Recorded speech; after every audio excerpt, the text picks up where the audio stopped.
Some of you guys are still having some trouble making the linking cube, so I'm going to go ahead and show you how to do that here. So you open up Google Chrome, and I've already gone to Tinkercad. Just start a new design. Okay, once the new design starts, you want to change it to inches because that's how the unit that all the required measurements are in. So to do that, we come down here to the bottom right corner, click Edit Grid. Click this drop-down menu where it says millimeters and change that to inches, and then update the grid, and now we'll be using inches instead of millimeters. Okay, so a linking cube is a cube, so we just want to grab the box shape, bring it over here, and if you click on these different squares, you'll see that it's 1 inch in all directions already, and that's what we want our linking cube to be, so we don't need to change anything there. So now we need to make a hole in each one of the faces, except for one is going to have a peg sticking out. Now, as I've been experimenting with this, I've found that it's much easier to make the holes first and then do the peg last, just because the peg throws off the alignment. It's kind of weird. It's one of those weird things that Tinkercad does that I personally don't really like, but there's not much I can do about it. So just trust me, do the holes first, do the peg last. Alright, so to do the hole, I'm just going to grab this cylinder over here that's grayed out, because that means making a hole. And the first thing we have to do is change the measurements of it. Now the requirements, the assignment says to make it 0.5 inches in diameter. Tinkercad won't let you just change the diameter by itself. You have to change the left-right measurement and the front-back measurement. So you're going to have to change two numbers here. So I just click this little square on the corner here, and that brings up both these numbers. And then if I click in the box, I can change this to 0.5 and press enter. And then I'm going to click in this box that says 1, 0.5, and press enter. And the assignment says to make the hole 0.25 inches deep. So I'm going to click this little square that's at the top. That'll change the height. The number is actually behind this menu, so I'm just going to minimize that. This one right here I want to change to 0.25, and that's going to make it 0.25 inches. All right, so now I need to put the hole into the cube. I think it's easier to just put it on the top, so that's what I'm going to do. So if I click back on the cylinder here, this black cone that's at the top is how I change how high up the hole is above the ground. So I'm just going to click on it and start dragging up, and then these numbers will appear. So what you'll want to do is click on this one right here, and because this is lining up the bottom of the hole with the cube, what I actually want to do is make this 0.75, because the 1 inch cube, subtract the 0.25 inches for the hole, leaves 0.75 left over. So if I type in 0.75 here, now the top of my hole is going to be lined up with the top of the cube. To move it, you have to click off of the cylinder. I always forget to do that, and I end up changing dimensions I don't want to change. So remember to click off the cylinder first.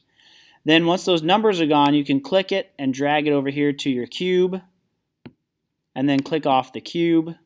And if you change the face here, you'll see that it's clearly not in the middle, and we want it in the middle because if it's not centered, then you can't really put them together very easily. You need the pegs and the holes all centered on the faces. So in order to center it, what I'm going to do is click on the hole I just made. Now it's clicking the cube. Click. Okay, I'm going to have to change this, I guess. There we go. Click on the hole, and then I'm going to hold down Shift and click the face of the cube. Now I'm going to change it back to the top view. And then I'm going to click these two little bars over here that'll bring up the alignment dots. And I'm just going to click this one to center it left to right, this one to center it front to back. And when I click off, you can see now that the hole is right in the center. Now if I just click somewhere on my screen and drag my finger, it makes this little square. And that selects everything that's in that square.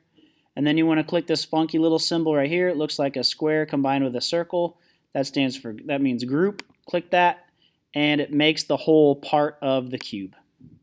So now if I change my view, you'll see that the hole goes down into the cube 0.25 inches.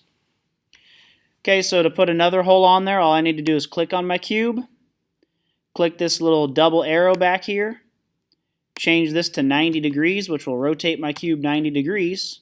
And now you can see that hole that I just made is on the side here. And I'm going to put the next hole right here on top again. So I just click cylinder, drag it over here into the workspace, click on the square. Again, I'm going to change it to 0.5 inches in each direction to change my diameter. I'm going to change the height by clicking this square to 0.25. And then I click off, and I can see I have an identical hole to the one that I made before. Okay, so if I click back on the cylinder, you see this little black cone right here. Again, I'm going to drag it up. Okay, you want to change this number right here. Click in that box, change it to 0.75. All right, and then I'm going to click off of it to get rid of those measurements.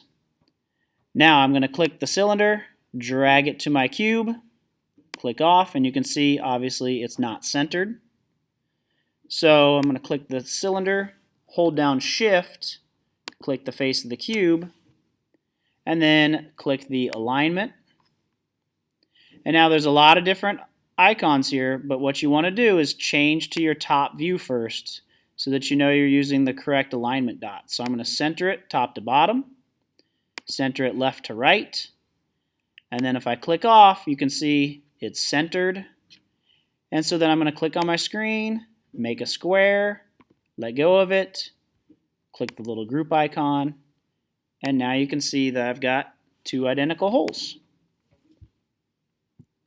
Okay, so now I'm going to click my cube, click the little double arrows here, rotate it 90 degrees. Now, you need to make a hole in 5 of the faces. I'm not going to show you how to do this 3 more times. You can replay this video and see how to do it. But I'm going to show you how to make the cylinder part. So if I were you right now, I would pause this video and make the remaining holes on the faces and leave one with no hole. Okay, hopefully you've done that and made the 3 additional holes so that you have 5 of the faces with a hole on them and 1 face that's totally blank. And we're going to put a cylinder on that face. So what I'm going to do is grab this cylinder. The gray one makes a hole. This one makes a solid. So I'm going to grab the solid cylinder, bring it over here to my work plane. Click this square here on the corner. Now the peg is supposed to be 0.5 inches in diameter. So I'm going to click 0.5, type 0.5. Click in this box, type 0.5, press enter. I'm going to click this square here to change my height to 0.25. Now I want the peg to go on top of the cube, not inside of the cube. So when I click this little black cone and start going up, this time I'm going to change this number to 1 instead of 0.75. And that'll line the bottom of this object up with the face of this cube, the top of my cube.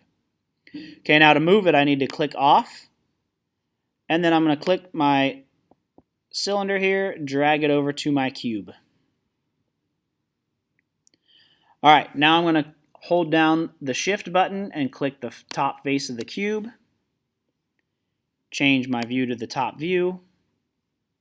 Click the alignment icon. I want center, center. Click in my workspace. You can see that the peg is centered. If I change my view, you can see the peg is centered. I'm going to click anywhere on my screen, drag and make a box, and group them. And so now you can see I've got a hole here. I can turn it around this way. Oh, the other one's on the bottom. I got a hole on the bottom. I've got a hole on the right. I've got a peg on the top. And hopefully you've gone and put holes in the remaining faces so that your linking cube is completely done. And that's how you make a linking cube using Tinkercad.